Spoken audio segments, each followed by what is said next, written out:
Bloggo's POW.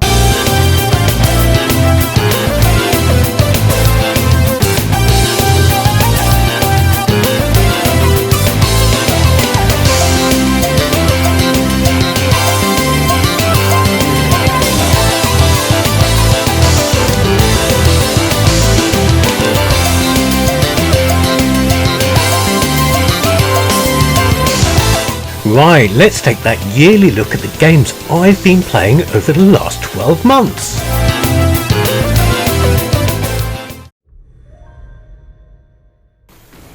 Right, my first game of the year was decided back in January.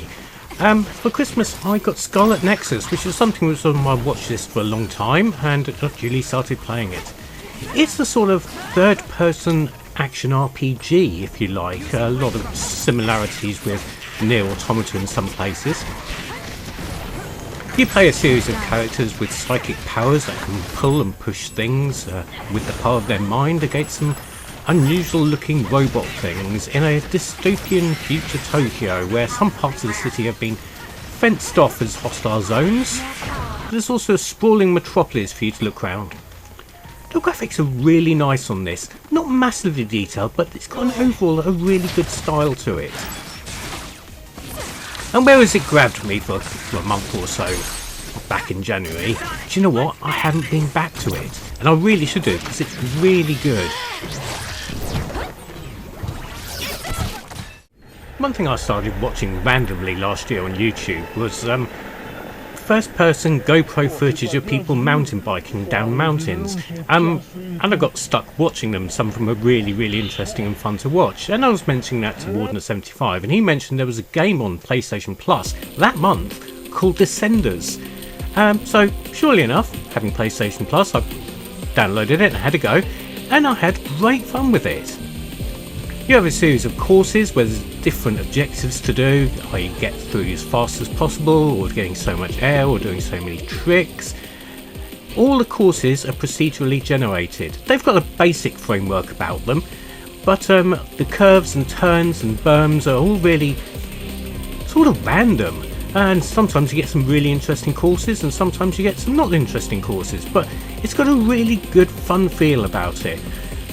It's really easy to pick up and play. A lot of these extreme sports stunt styles of games, you've got to put the time in to learn tricks and things like that, but this is just fun. Downhill, no fear, basket weaving if you like. It's really good. It can get hard in places, and it has got a real competitive edge as you progress through and unlock more characters and more sponsors. But it's just a really good, fun, chilled out game. I suggest you have a go if you've got it in your library on PlayStation Plus or on Game Pass. Interesting and fun. Talking of PlayStation Plus games, another game which grabbed my attention is a little game called Tren, where you just control a train driving around those old style wooden train tracks you used to have as a kid. And it's really a puzzle game. You've got to get through each course as quickly as possible, solving the very basic puzzles as you go along, using timing and switches and things like that. But the whole thing is so charming and nice. It just is really cute. And you just feel a bit sad for the train when you run it off the track for the 60th time and its battery falls out. It's really sweet. The tracks do get really quite fiendish later on, but one thing which really surprised me is it's one of the only games that I've sat there and played that my children have picked up and gone, that's amazing, and have really got into it. It's really worth a go. Right, next up we've got a game from our pile of shame. This is Warriors All-Stars, which I bought probably the year before last or something on a whim and never got around to playing until this year. And I've had a barrel of fun with this. A couple of years ago on the channel I covered Fire Emblem Warriors. It's a Musou sort of beat 'em up, and this is obviously a similar thing because it's by Koei, people who made Dynasty Warriors, sort of masters of the genre. So I picked this up on a whim and finally got around to playing it, and it really is like the best of Koei Tecmo's games. You've got characters from Deception, Dead or Alive, Knights of Azure and many others. And it's really good fun. You can pick up to 3 characters to join you in battle. You can call upon their special abilities in a scrape.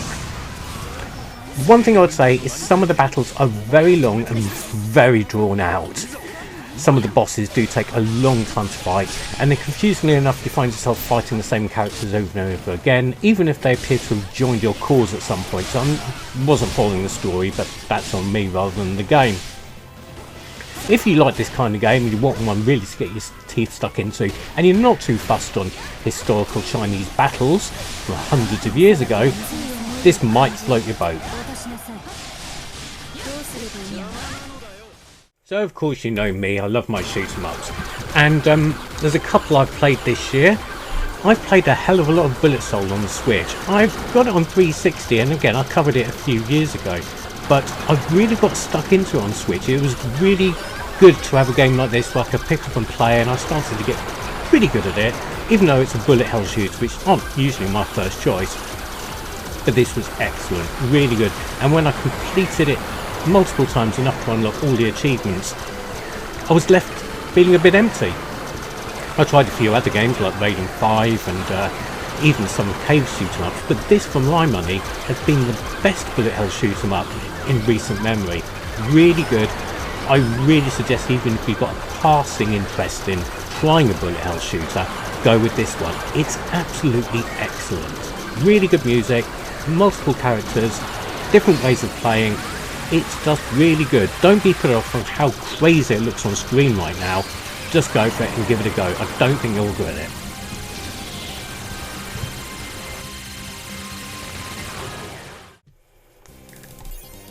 The other shoot 'em up I went back to time after time this year was an old classic. This is Konami's Thundercross, and again playing it on the Switch through the Konami shoot 'em up collection that came out years ago. I've just been playing it a hell of a lot. I can one credit it now. I really got addicted to it. I really got into it. I mean, it's no Gradius or the R-Type by any stretch of imagination, but I think that's part of the charm. It does things a little differently. But whatever you do, play the Japanese version. The US/Western version is incredibly hobbled. They've fucked up the weapon system on that for some bizarre reason. Don't understand why. Play the Japanese version in its original glory and stick at it, practice it, and you'll get a lot in return if you like shoot 'em ups, obviously. It's really good stuff.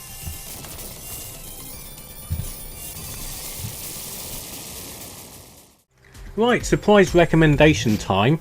My brother popped by in the summer and brought his laptop with him, and he was playing Vampire Saviors. Now, I'd heard a few people on Twitter mentioning it over the summer, and then eventually it came out on Switch, and I thought, well, you know, it's supposed to be good, let's give it a go. What you've got here really is a twin stick shooter without the second stick. All the attacks are automated. You just move the character in an 8-way scrolling field and pick up gems as your weapons hit stuff. It really does wear its Castlevania influences on the sleeve. Some of the monsters, if you look in the bestiary, are pretty much named after Castlevania monsters or Castlevania tropes. It's really good. And once you've played it a few times, you'll be thinking, well, what's going on? I'm dying a hell of a lot. Well, stick with it. Your characters will get really powered up really quickly. Before you know it, you'll be dealing with entire waves of bad guys that take up the entire screen. And I mean lots of them, hundreds of them, thousands of them. You'll be pulling in a kill rate, before you know it, in tens of thousands. It's absolutely incredible once you're fully powered up. There's a lot of stages. I can't remember how many there are off the top of my head, but there's lots of variety there, lots of weapons to collect, lots of weapon variations to collect. And there's just been some DLC drops in the last few months. I haven't really gone into the DLC yet. I have bought it, but I will give that a go. Really, really good. You will die a lot at the beginning. You will think, why am I playing this? But stick with it, really. It's absolutely excellent stuff.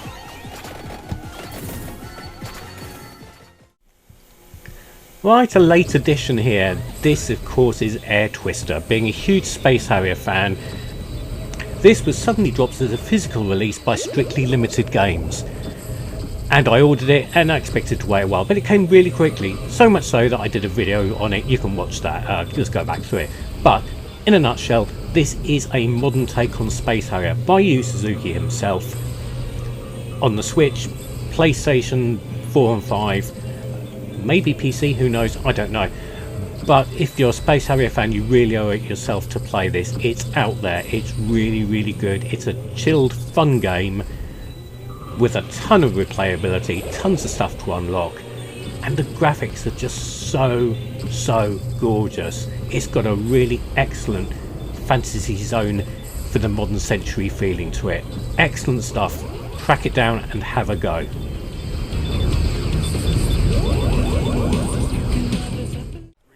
So of course Call of Duty is here, it is every year, but before we come to the main event with that, one thing I'd like to say is that Activision was bought by Microsoft, or was it, or wasn't it? I don't know. But the upshot was that the servers for the 360 version of the original Modern Warfare 2 were put back online. So I thought, well, okay, let's jump back into that. It's been a long time, over 10 years. Let's see if I'm still as good as I used to be. And I was really disappointed. It's very slow compared to modern Call of Duty. Modern Warfare 2 Classic is so slow. You throw your grenades about 6 inches in front of you rather than any distance that's useful. The time to kill is incredibly long.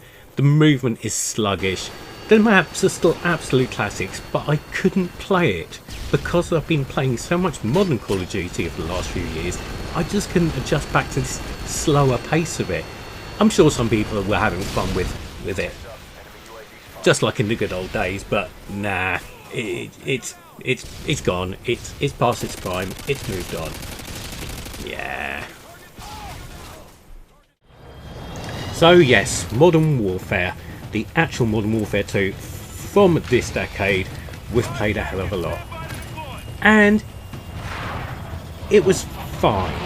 Okay, so we played a lot of it every Thursday, as per usual. Me and my team got together and we played it, and that was fine from January through to September. We played some DMZ.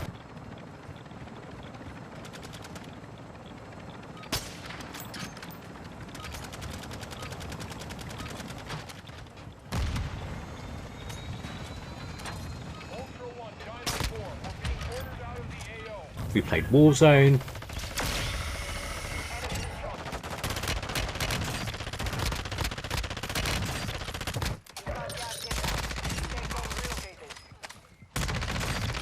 We had a few wins.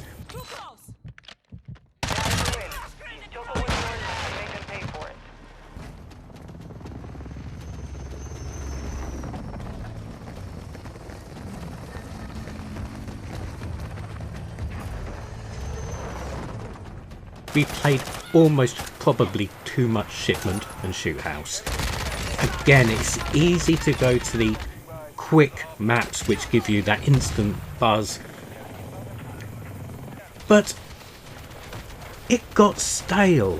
It really did. And I think part of this is down to the lack of decent updates for the game. Sure, there were new maps, but they weren't interesting. There wasn't events. Okay, there was one event, maybe two. There was an event where you had to play versus AI enemies as separate squads. It wasn't player versus player, and had to secure some rocket sites so that you could block the observatory, which was really cool. And it was a standout moment for the year for the game, as was the Halloween special, which we popped into briefly and had a match on where we helped a Pharaoh out, which was nice. But aside from that, it was the ongoing slog of levelling up new weapons, levelling new weapons, dealing with the horrible balancing issues of nerfing and boosting certain guns.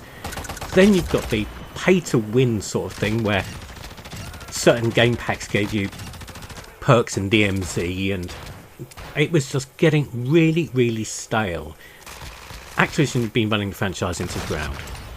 We reached a point, it must have been the beginning of September, where after a Thursday night we were all so pissed off with it, we said, we don't want to play any more of this. What else should we play? What do we do? Play Fortnite? Well, that's alright then. So the team reassembled. Resplendent in all their Fortnite finery. Yep, we did it. We started playing Fortnite. And what we found was a hell of a lot of fun.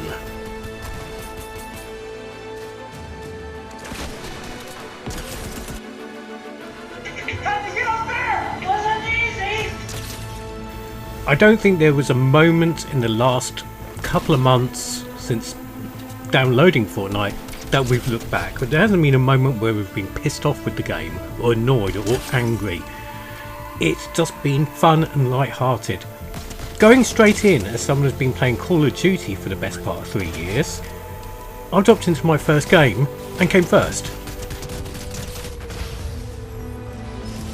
Okay, admittedly, the skill-based matchmaking wasn't quite there yet for me, and it's been getting progressively harder as I've been getting progressively better, but generally speaking, it's a hell of a lot of fun.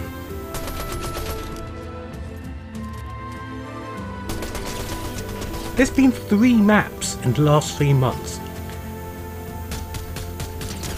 I mean, the last Chapter 4 map was really good fun, that's what we started on. Then there was the OG Fortnite, and now there's the new Chapter 5 map.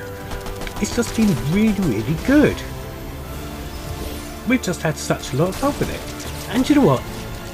It gets a lot of stick for being a game for the kids. It's a kiddie game, this Fortnite. I think that's wrong. It's made by Epic, and you can really see a lot of Unreal Tournament and Gears of War in the way the gunplay works. You really can. They have had a couple of limited time modes. The Horde mode was really good fun, where you just team up and fight off hordes of evil things, culminating in a giant skeletal boss. That was really good. And more recently they've chucked in Lego Fortnite and some Guitar Hero shit I don't care for, but also the racing, which is actually pretty goddamn solid.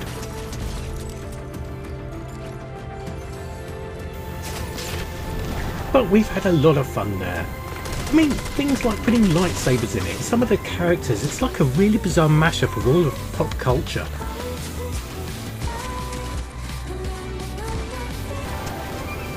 And it's just been so satisfying. Even if you don't get a win, of which we've had a few,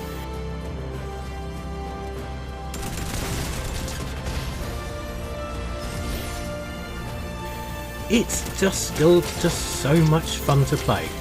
Seriously, if you're getting bored of the same old and you haven't tried Fortnite, maybe give it a go. You might just surprise yourself.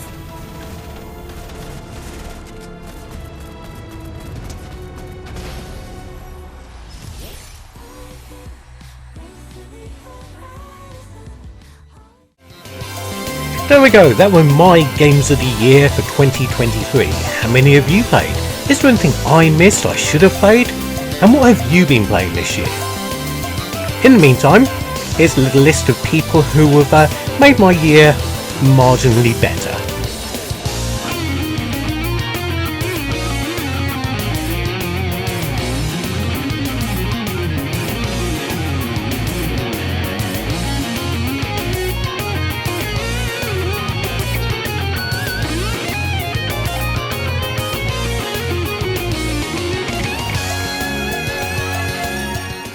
Yeah, subscribe or naff off.